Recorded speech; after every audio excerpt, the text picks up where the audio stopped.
بسم اللہ الرحمن الرحیم۔ سورہ البقرہ کی آیت نمبر 189 کا ترجمہ ہم نے گزشتہ درس میں کیا تھا۔ آگے آیت نمبر 190 وَقَاتِلُوا فِي سَبِيلِ اللَّهِ،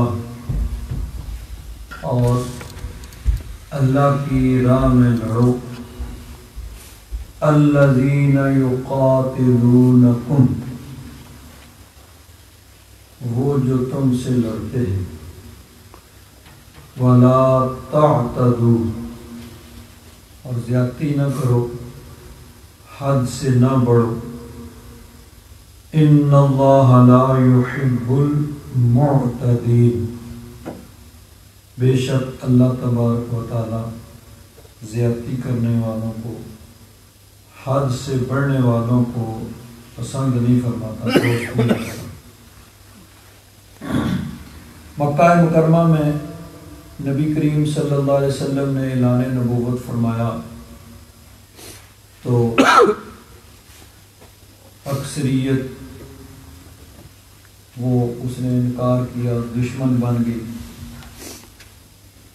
کچھ خوش قسمت لوگ دائرہ اسلام میں داخل ہوئے، لیکن اکثریت وہ کافر رہی، نہ صرف کافر بلکہ مخالف، سخت مخالف نبی کریم صلی اللہ علیہ وسلم اور آپ پر ایمان لانے والے خوش قسمت حضرات پر ظلم و ستم کے پہاڑ توڑے جاتے۔ کون سی وہ تکلیف ہے جو کافروں نے نبی کریم صلی اللہ علیہ وسلم اور مسلمانوں کو نہیں پہنچائی؟ کون سا وہ منصوبہ ہے جو ان کے خلاف نہیں بنایا گیا؟ لیکن مسلمانوں کو آگے سے مقابلہ کرنے، بدلہ لینے کی اجازت نہیں تھی۔ مسلمانوں کو صرف اور صرف صبر کرنے کا حکم تھا۔ تو مکہ مکرمہ کے 13 برس اسی طرح گزرے کہ ہر طرح کی تکالیف اور مصائب اور زیادتیوں کو، ظلم و ستم کو خندہ پیشانی سے برداشت کیا۔ جب نبی کریم صلی اللہ علیہ وسلم اور صحابہ کرام ہجرت کر کے مدینہ منورہ تشریف لے گئے تو کفار کی زیادتیاں پھر بھی ختم نہ ہوئیں۔ حالانکہ مکہ مکرمہ سے مدینہ منورہ کوئی 450 کلومیٹر کے فاصلے پہ ہے، یعنی اس زمانے میں تقریباً کوئی 8-10 دن کا سفر تھا مکہ سے مدینہ۔ اتنے دور جا کے حضور بس گئے تو پھر بھی ان کے ظلموں سے تو ختم نہ ہوا۔ آئے دن کوئی نہ کوئی زیادتی، کہیں سے یلغار، کہیں کوئی چوری، کوئی ڈاکہ، کوئی قتل۔ اللہ تبارک و تعالیٰ نے مسلمانوں کو جہاد کی اجازت دی۔ قرآن پاک میں مختلف مقامات پہ اس کا ذکر ہے۔ یہ آیہ مبارکہ اس میں بھی مسلمانوں کو مقابلہ کرنے، اپنا دفاع کرنے، اپنی حفاظت کرنے کی اجازت دی جا رہی۔ حضرت پیر کرم شاہ صاحب رحمۃ اللہ تعالی علیہ فرماتے ہیں، ان آیات میں ان مظلوموں اور ستم رسیدوں کو طاقت کا جواب طاقت سے دینے کی اجازت دی جا رہی ہے، جن پر 12-13 برس مسلسل ظلم کے پہاڑ توڑے جاتے رہے اور تسلیم و رضا کے یہ مجسمے خاموشی سے برداشت کرتے رہے، یعنی جو بھی ظلم و ستم ہوا اس کو خاموشی سے برداشت کر لیا۔ قرآن کے حکم جہاد کو سمجھنے کے لیے ضروری ہے کہ ان 3 چیزوں کو خوب ذہن نشین کر لیا جائے۔ اب یہ جہاد کا جو فلسفہ ہے نا قرآن پاک کا، اس کو سمجھنا بڑا ضروری ہے۔ فی زمانہ کیا ہو رہا ہے، ایک طرف تو مخالف جو ہیں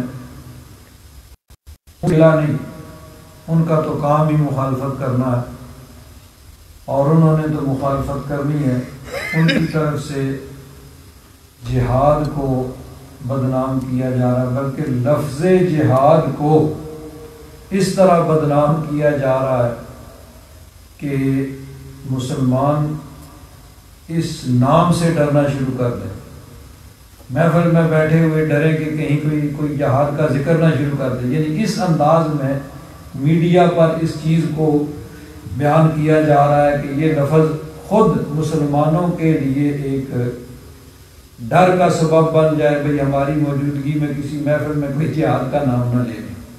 لیکن ان سے گلہ نہیں، وہ مخالف ہیں، انہوں نے تو مخالفت کرنی ہے۔ شکوہ ان سے ہے جو کلمہ پڑھتے ہیں، اسلام کے دعوے دار ہیں اور اسلام کے چیمپئن ہونے کے دعوے دار ہیں، لیکن جہاد کیا ہو رہا ہے، اصل میں فساد ہو رہا ہے اور نام اس کا جہاد رکھا ہوا ہے۔ یعنی خواہ مخواہ بے قصور لوگوں کو مارنا، کہیں پہ کوئی لوگ محنت مزدوری کے لیے جا رہے ہیں، کوئی عبادت کر رہا ہے، کوئی اپنی ڈیوٹی پہ کھڑا ہے، جاؤ بھائی گولیاں چلا دو، بم سے اڑا دو، تو اس کا نام جہاد رکھا گیا ہے۔ یہ چیز جو ہے نا، یہ جہاد کا بڑا غلط تصور ہے، مس پرسپشن، ایک غلط تشریح کی جا رہی ہے۔ یہ جہاد نہیں ہے، یہ فساد ہے۔ جہاد ایک مقدس فریضہ ہے اور عبادت ہے۔ نبی کریم صلی اللہ علیہ وسلم جب کسی لشکر کو بھیجتے تو نصیحت فرماتے، بہت سی نصیحتیں فرماتے، اور فرماتے کہ بسم اللہ شریف پڑھ کے جہاد شروع کرو۔ یعنی جس طرح ہر نیک کام بسم اللہ شریف سے شروع کیا جاتا ہے، جہاد کو بھی بسم اللہ سے شروع کرو کہ یہ بہت بڑی عبادت ہے۔ تو یہ جو تصور ہے نا کہ خواہ مخواہ چلے گئے، کس کو مار رہے ہیں، کیوں مار رہے ہیں، کوئی پتہ نہیں ہے، چلا دو، جو آئے اس کو مار دو، یہ جہاد نہیں ہے، یہ فساد ہے۔ لیکن حیرت اس بات سے ہے کہ اگر کہیں پہ بھی قتل عام ہوتا ہے اور لوگوں کو مارا جاتا ہے تو دیکھا جاتا ہے، اگر حملہ آور اس کا نام مسلمانوں والا ہے تو اس کو ٹیررزم کہا جاتا ہے، اور اگر اس کا رنگ روغن نام دوسرا ہے تو پھر اس کو کہتے ہیں جی یہ حملہ ہے۔ ویسے ہی اس کو شوٹنگ کہیں گے، شوٹر۔ تو چاہے وہ نیوزی لینڈ کی مسجد میں 20 لوگوں کو قتل کر دے، وہ شوٹر ہے، اور اگر کوئی آدمی اس کا نام مسلمانوں والا ہے، اس کا بیک گراؤنڈ جو ہے وہ اسلامی ملک کا ہے، تو وہ پھر یعنی اس کو ٹیررسٹ اٹیک کہیں گے، چاہے کچھ بھی ہو، چھری سے حملہ کرے۔ حالانکہ ہم اس کی مطلب ہے کہ کوئی دفاع نہیں کر رہے، غلط کام غلط ہے، اسلام اس چیز کی اجازت نہیں دیتا کہ بے قصور لوگوں کو مارا جائے، نہ سعودی عرب میں، نہ پاکستان میں، نہ ہالینڈ میں، نہ امریکہ میں، کہیں بھی اسلام اس چیز کی اجازت نہیں دیتا کہ کوئی آدمی اس طرح اٹھ کر بے قصور لوگوں کو مارے۔ جہاد کس طرح ہے، جہاد کرنا ہے تو اس کا بھی ایک طریقہ ہے۔ اسلامی ملک کا سربراہ جو ہے وہ اعلان کرے گا اور گورنمنٹ کی سرپرستی میں ضرورتاً جہاد ہوگا۔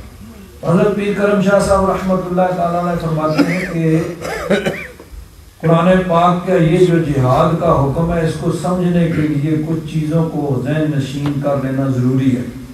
سب سے پہلی چیز کہ جہاد کس مقصد کے لیے کیا جائے، پھر یہ ہے کہ جہاد کس کے ساتھ کیا جائے، اور پھر تیسری چیز یہ ہے کہ کن شرائط اور قیود کے ساتھ قرآن پاک نے جہاد کی اجازت دی ہے، اس کے لیے بھی کچھ شرطیں ہیں، کچھ قاعدے ہیں، کچھ اصول ہیں، کچھ ضابطے ہیں۔ فرماتے ہیں ان آیتوں میں تینوں امور کی وضاحت کر دی گئی ہے۔ مقصد جہاد تو فرمایا فی سبیل اللہ، حق کی سربلندی کے لیے۔ آج دنیا میں جنگیں کس لیے ہوتی ہیں؟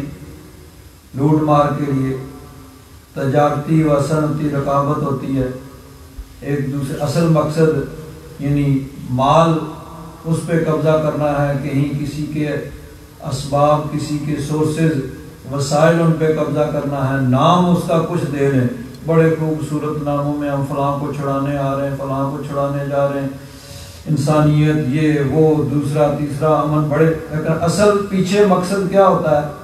مقصد ہوتا ہے مال، کہ دوسرے کے وسائل پہ قبضہ کر لیا جائے، اس کے پاس جو سورسز ہیں ان پہ قبضہ کیا جائے۔ اسی طرح بطلی یا نسلی عداوت و تعصب، اس وجہ سے دنیا میں جنگیں ہوتی ہیں۔ تو یہ جو ہے نا اس قسم کے سفلی مقاصد، یہ بڑے مطلب ہے کہ یعنی یہ چیزیں اسلام میں نہیں ہیں۔ مومن کی جنگ کے پیش نظر یہ چیز نہیں ہوتی، بلکہ وہ فی سبیل اللہ، اللہ کی راہ میں دین اسلام کی سربلندی کے لیے، شر اور فساد کو مٹانے کے لیے، امن قائم کرنے کے لیے ہوتا ہے۔ آگے فرمایا اس الذین یقاتلونکم، جو تمہارے ساتھ جنگ کر رہے ہیں، جو تم پر یلغار کرنے کے لیے پر توڑ رہے ہیں، یعنی ان سے جنگ کی جائے جو جنگ کرتے ہیں یا حملہ آور ہو سکتے ہیں، حملہ کرنے کے لیے سوچ رہے ہیں، جو حملہ کر سکتے ہیں۔ اور اس کے ساتھ شرط ہے لا تعتدوا، کہ جب جذبات پر قابو نہیں رہتا، آتش انتقام بھڑک رہی ہوتی ہے، خبردار اس وقت بھی کسی پر زیادتی مت کرو، کیونکہ زیادتی کرنے والے کو اللہ تبارک و تعالی دوست نہیں رکھتا۔ تو نبی کریم صلی اللہ علیہ وسلم جب کسی لشکر کو روانہ کرتے تو ان کو نصیحت فرماتے، بھئی تم نے کس طرح جہاد کرنا ہے، جہاد کے اصول کیا ہیں اسلامی۔ چنانچہ حضرت پیر کرم شاہ صاحب رحمۃ اللہ تعالیٰ علیہ فرماتے ہیں کہ الذین یقاتلونکم، جو تم سے لڑتے ہیں۔ اب جب دو ملکوں کی بھی جنگ ہو رہی ہو تو اسلامی اصول یہ ہے کہ لوگ جو جنگ میں نہ عملاً شامل ہیں نہ وہ اس میں شامل ہو سکتے ہیں، تو ان کو قتل کرنے کی اجازت نہیں ہے۔ مثلا عورتیں ہیں جو جنگ شامل نہیں ہیں، ان کو قتل کرنے کی اجازت نہیں ہے۔ بچے ہیں جو جنگ میں شامل نہیں ہیں۔ اسی طرح اپاہج، وہ لوگ جو اس قابل نہیں ہیں کہ جنگ میں شامل ہوں، بوڑھے ہوں، کسان ہوں، مزدور ہوں، اسی طرح جو لوگ اپنے عبادت خانوں میں بیٹھے ہوئے عبادت کر رہے ہوں۔ حضرت صدیق اکبر رضی اللہ تعالیٰ عنہ نے ایک لشکر بھیجا ملک روم کی طرف، اور جو سپاہ سالار تھے ان سے فرمایا کہ تم ایسی جگہ جا رہے ہو وہاں کے لوگ عیسائی مذہب کے پیروکار ہیں، اور بہت سے لوگ راہبانیت عیسائیت میں ہے کہ لوگ دنیا سے کٹ کر بالکل رابطہ ختم کر کے جا کے اپنے گرجے میں بیٹھ کر عبادت کر رہے ہیں، دنیا سے بے خبر۔ تو فرمایا کہ ایسے لوگ ہوں گے جو اپنے خیال کے مطابق نیکی کر رہے ہیں، حالانکہ اسلام حضور نبی کریم صلی اللہ علیہ وسلم کی تشریف آوری کے بعد پہلے دین منسوخ ہو گئے، کینسل ہو گئے۔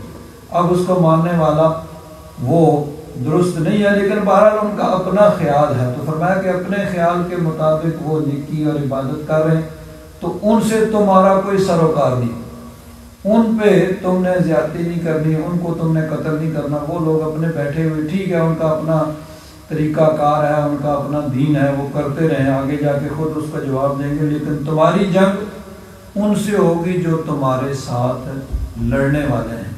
تو اس طرح اگر میدان جہاد میں لڑائی میں عورتیں بھی شامل ہوں تو پھر وہ اسی لشکر میں شامل ہوں گی، کوئی بچے بھی آ کے لڑ رہے ہیں تو وہ بھی اسی میں شامل ہوں گے، بوڑھے ہوں یا کوئی لوگ بھی، لیکن جو یعنی اس میں شامل نہیں ہیں غیر متعلقہ لوگ، ان میں عورتیں، بچے، اپاہج، بوڑھے، کسان، مزدور، راہب، یہ سب لوگ جو ہیں ان پہ ہاتھ اٹھانے کی اس سے اسلام نے منع کیا ہے، بشرطے کے لیے لوگ جنگ میں شریک نہ ہوں۔ آگے اسی حدیث پاک کا ذکر، حضرت صدیق اکبر رضی اللہ تعالیٰ عنہ جب ایک سپہ سالار جن کا نام تھا یزید بن ابی سفیان، یہ حضرت امیر معاویہ کے بھائی تھے، حضرت ابو سفیان کے بیٹے تھے، ان کو امیر لشکر بنا کے الوداع کہنے کے لیے پیادہ ان کے ساتھ گئے۔ اب حضرت صدیق اکبر وہ امیر المومنین ہیں اور لشکر کو بھیج رہے ہیں، اور امیر لشکر تو گھوڑے پہ سوار ہے اور حضرت صدیق اکبر خود ساتھ پیدل چل رہے ہیں۔ یعنی یہ نہیں ہے کہ کوئی وہ ملک فتح کرنے کے لیے یا مال حاصل کرنے کے لیے، ایک نیک مقصد کے لیے، اللہ کے دین کی سربلندی کے لیے، ملک کی حفاظت کے لیے، دین کی حفاظت کے لیے جا رہے ہیں۔ تو امیر المومنین تو پیدل چل رہے ہیں اور ان کو جو امیر لشکر ہے ان کو سوار کیا ہوا ساتھ ساتھ پیدل چل رہے ہیں، اور رخصت کرتے وقت انہیں فرمایا کہ پھلدار درختوں کو نہ کاٹنا۔ اب پھلدار درخت جو ہیں، اسی طرح سایہ دار درخت، بلا ضرورت ان کو کاٹنا منع ہے، کہ سایہ دار درختوں کی ضرورت ہوتی ہے، لوگ سائے میں بیٹھتے ہیں، ظاہر بات ہے کہ وہ علاقے گرمی جہاں پہ ہوتی ہے، سایہ دار درختوں کی بڑی قدر و قیمت ہوتی ہے، پھلدار درختوں کی بڑی قدر و قیمت ہوتی ہے۔ تو جنگ میں بھی بلا ضرورت، ہاں اگر جنگی ضرورت ہو تو جنگی ضرورت کے تحت تو درختوں کو کاٹا جا سکتا ہے، لیکن بلا ضرورت نہ تو پھلدار درختوں کو کاٹا جائے گا، نہ سایہ دار درختوں کو کاٹا جائے گا۔ اونٹوں اور شیردار جانوروں کو بلا ضرورت ہلاک کرنے سے منع فرمایا، یعنی کہ جانور جو ہیں ان کو بھی بلا ضرورت تم نے وہاں پہ نہیں مارنا ہے۔ تو مقصد یہ ہے کہ اسلام کا جہاد کا بھی ایک طریقہ ہے، اس کے لیے بھی اصول ہیں، قانون ہیں۔ تو فرماتے ہیں حضرت پیر کرم شاہ صاحب رحمۃ اللہ تعالی علیہ، مستشرقین وہ لوگ ہیں کہ ہیں تو وہ غیر مسلم، خصوصاً یورپ کے وہ لوگ جنہوں نے اسلام کے یعنی مسلمان تو نہیں ہیں لیکن قرآن و حدیث کا علم حاصل کیا اس نظریے سے، اس ارادے سے کہ اعتراضات کریں، کہاں انہیں اعتراض کرنے کا موقع ملے، اس کے لیے انہوں نے بہت سی کتابیں بھی لکھی ہوئی ہیں اسلام پہ اور قرآن پہ، نبی کریم صلی اللہ علیہ وسلم پر اعتراضات کرنے کے لیے، تو ان کو مستشرقین کہا جاتا ہے۔ یعنی یہ ہوتا ہے نا کہ مشرق، عام طور پر یہ مشرق مغرب کا لفظ بولا جاتا ہے کہ مغربی ممالک، یہ عیسائیت کے پرچار کرنے والے مشرقی ممالک، ان کی بنسبت جو ہے مڈل ایسٹ وغیرہ وہاں مسلمان ممالک ہیں۔ تو اس تشرقہ یہ بنا ہے لفظ کہ جو ہیں تو ویسٹرن کنٹریز کے رہنے والے، مغربی ممالک کے رہنے والے، لیکن مشرقی علوم انہوں نے اسلامی علوم حاصل کیے۔ تو اس تشرقہ جنہوں نے مشرق کو طلب کیا یعنی وہ علوم پڑھے، تو یہ خاص اصطلاح ان لوگوں کے لیے استعمال کی جاتی ہے جو ہیں تو غیر مسلم لیکن انہوں نے قرآن و حدیث کے علوم اس لیے حاصل کیے ہیں کہ ان پہ اعتراضات کریں، اور کہاں ان کو اعتراض کا موقع ملے، اسلام پہ، قرآن پہ، نبی کریم صلی اللہ علیہ وسلم کی ذات پہ۔ تو انہوں نے بہت سی کتابیں بھی لکھی ہیں۔ تو حضرت پیر کرم شاہ صاحب فرماتے ہیں مستشرقین جو اسلام کے نظریہ جہاد پر طرح طرح کے اعتراضات کرتے ہیں، وہی انصاف سے بتائیں کہ دنیا میں کوئی قوم ایسی گزری ہے، چلو گزری کو چھوڑ دو، آج بڑی مہذب اور متمدن دنیا جو اخلاقیات کے اور تہذیب کے چیمپئن ہیں اور پوری دنیا کو اخلاقیات کی تعلیم دیتے ہیں، تہذیب سکھاتے ہیں،